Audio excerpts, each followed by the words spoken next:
जिला अलीगढ़ मुख्यालय से करीब 20 किलोमीटर दूर थाना गोंडा क्षेत्र में एक गांव है विंजरी। इस गांव में एक किसान परिवार है अतर सिंह का। उसके परिवार में उसकी पत्नी कस्तूरी के अलावा 5 बेटे हैं। इनमें सबसे छोटा है जयकिंदर।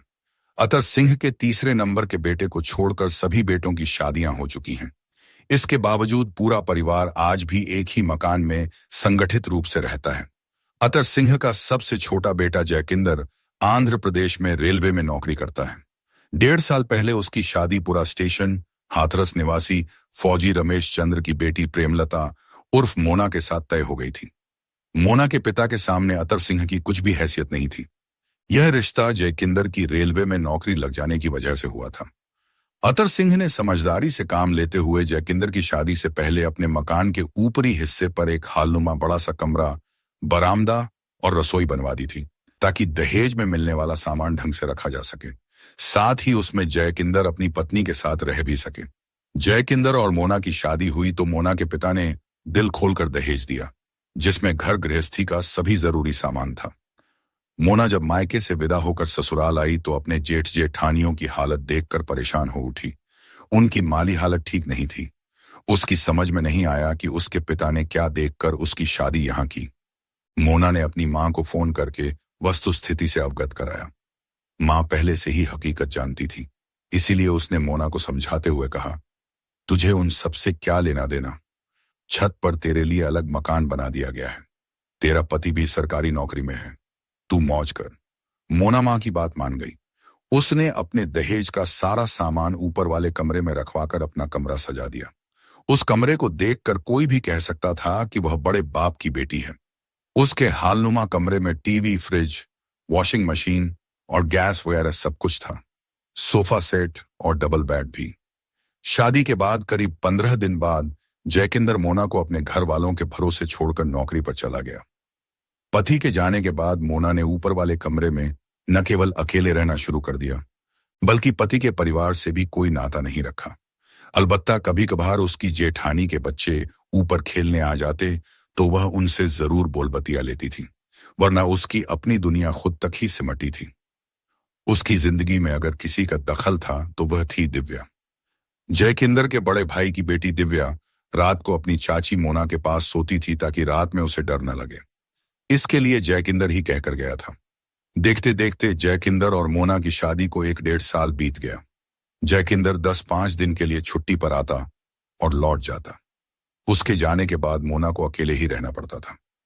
मोना को घर की जगह बाजार की चीजें खाने का शौक था। इसी के मद्देनजर उसके पति जयकिंदर ने 1-2 बार नौकरी पर जाने से पहले उसे समझा दिया था कि जब उसे किसी चीज की जरूरत हो तो सोनू को बुलाकर बाजार से मंगा लिया करे। सोनू जयकिंदर के पड़ोसी का बेटा था, जो किशोरावस्था को पार कर चुका था। वह सालों से जयकिंदर का करीबी दोस्त था। सोनू बिल्कुल बराबर वाले मकान में रहता था। मोना को वह भाभी कहकर पुकारता था। मोना ने शादी में सोनू की भूमिका देखी थी। वह तभी समझ गई थी कि वह उसके पति का खास ही होगा। जयकिंदर के जाने के बाद सोनू जब चाहे मोना के पास चला आता था। नीचे घर की महिलाएं या पुरुष नजर आते तो वह छज्जे से कूद कर आ जाता। दोनों आपस में खूब हंसी मजाक करते थे। मोना तेज तर्रार थी और थोड़ी मूंगफट भी। कई बार वह सोनू से द्व्यर्थी शब्दों में भी मजाक कर लेती थी।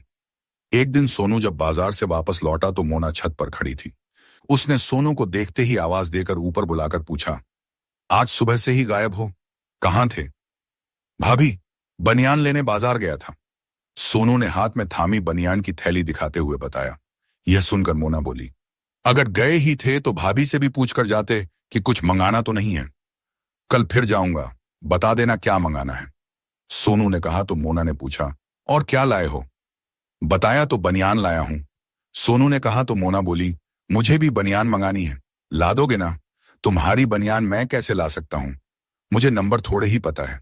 सोनू बोला, साइज देखकर भी नहीं ला सकते? बेकार की बातें मत करो, साइज देखकर अंदाजा होता है क्या? तुम बिल्कुल गंवार हो। अंदर आओ, साइज दिखाती हूं। कहती हुई मोना कमरे में चली गई। सोनू भी उसके पीछे पीछे कमरे में चला गया। कमरे में पहुंचते ही मोना ने साड़ी का पल्लू नीचे गिरा दिया और सीना फुलाते हुए बोली, लो नाप लो साइज, खुद पता चल जाएगा। मुझसे साइज मत नपवाओ भाभी, वरना बहुत पछताओगी। पछता तो अब भी रही हूं, तुम्हारे भैया से शादी करके। मोना ने अंगड़ाई लेते हुए साड़ी का पल्लू सिर पर डालते हुए कहा। क्यों? सोनू ने पूछा तो मोना बोली, महीने 2 महीने बाद घर आते हैं, वह भी 2 दिन रहकर भाग जाते हैं। और मैं ऐसी बदनसीब हूं कि देवर भी साइज नापने से डरता है। कोई और होता तो साइज नापता। और मोना की आंखों में नशा सा उतर आया था। अभी तक सोनू मोना की बातों को केवल मजाक में ले रहा था। उसमें उसी हिसाब से कह दिया, जब भैया नौकरी से आए तो उन्हीं को दिखाकर साइज पूछना। अगर पति बुद्धू हो तो भाभी का काम समझदार देवर को कर देना चाहिए। मोना ने सोनू का हाथ पकड़ते हुए कहा। क्या क्या काम कराओगी देवर से? सोनू ने शरारत से पूछा। जो देवर करना चाहे भाभी मना नहीं करेगी, बस तुम्हारे अंदर हिम्मत होनी चाहिए। मोना हंसी। कल बात करेंगे, कहते हुए सोनू वहां से चला गया। दूसरे दिन सोनू मां की दवाई लेने बाजार जाने के लिए निकला तो मोना के घर जा पहुंचा। उस वक्त मोना खाना बनाकर खाली हुई थी। सोनू को देखते ही वह चहक कर बोली, बाजार जा रहे हो क्या? मम्मी की दवाई लेने जा रहा हूं, तुम्हें कुछ मंगाना हो तो बोलो, सोनू ने पूछा। मोना बोली, बाजार में मिल जाए तो मेरी भी दवाई ले आना। मोना ने चेहरे पर बनावटी उदासी लाते हुए कहा, पर्ची दे दो, तलाश कर लूंगा। मुंह जुबानी बोल देना कि प्रेम रोग है, जो भी दवा मिले ले आना। भाभी तुम्हें ये रोग कब से हो गया? सोनू ने हंसते हुए पूछा। ये बीमारी तुम्हारी ही वजह से लगी है। मोना की आंखों में खुला निमंत्रण था। फिर तो तुम्हें दवा भी मुझे ही देनी होगी। एक खुराक अभी दे दो, आराम मिला तो और ले लूंगी। कहते हुए मोना ने अपनी दोनों बाहें उठाकर उसकी ओर फैला दी। सोनू कोई बच्चा तो था नहीं, न बिल्कुल गंवार था जो मोना के दिल की मंशा न समझ पाता। बिना देर लगाए आगे बढ़कर उसने मोना को बाहों में भर लिया। थोड़ी देर में देवर भाभी का रिश्ता ही बदल गया। सोनू जब वहां से बाजार के लिए निकला तो बहुत खुश था। मन में कई महीनों की पाली उसकी मुराद पूरी हो गई थी। दरअसल जब से मोना ने उसे इशारों इशारों में रिझाना शुरू किया था, तभी से वह उसे पाने की कल्पना करने लगा था। उसने आगे कदम नहीं बढ़ाया था तो केवल करीबी रिश्तों की वजह से, लेकिन आज मोना ने खुद ही सारे बंधन तोड़ डाले थे। धीरे धीरे मोना और सोनू का प्यार परवान चढ़ने लगा। मोना को सास ससुर जेठ जेठानी किसी का डर नहीं था। वह परिवार से अलग और अकेली रहती थी। पति प्रदेश में नौकरी करता था। बचता ज्ञान बाल बच्चा कोई था नहीं। बच्चों के नाम पर सबसे बड़े जेठ की 14 वर्षीय बेटी दिव्या ही थी जो रात को मोना के साथ सोती थी। वह भी इसलिए क्योंकि जाते वक्त मोना का पति बड़े भैया से कहकर गया था, मोना अकेली है, दिव्या को रात में सोने के लिए मोना के पास भेज दिया करें।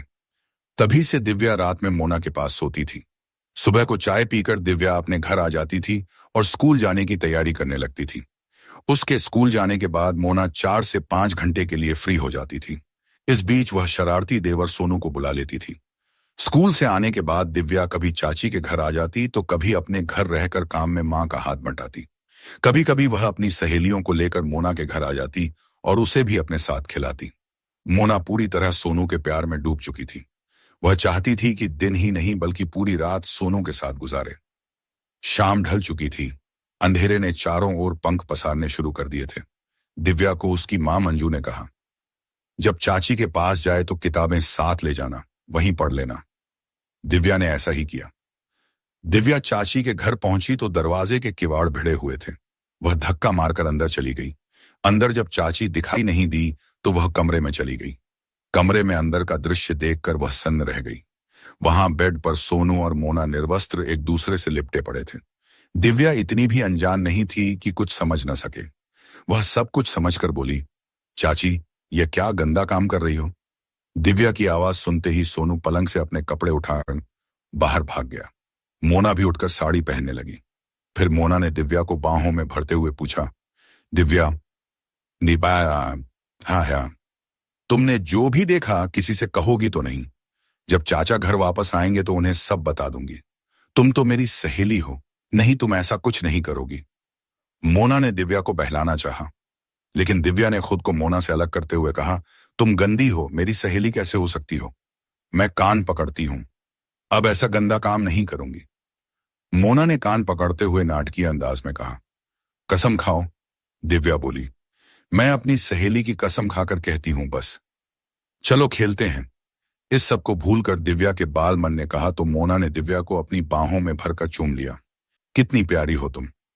दूसरे दिन सुबह में गांव के कुछ लोगों ने गांव के ही गजेंद्र के खेत में 14 वर्षीय दिव्या की गर्दन कटी लाश पड़ी देखी तो गांव भर में शोर मच गया। आनन फानन में यह खबर दिव्या के पिता ओम प्रकाश तक भी पहुंच गई। उसके घर में कोहराम मच गया। परिवार के सभी लोग रोते बिलखते, जिनमें मोना भी थी, घटनास्थल पर जा पहुंचे। बेटी की लाश देखकर दिव्या की मां का तो रो रो कर बुरा हाल हो गया। किसी ने इस घटना की सूचना थाना पुलिस को दे दी।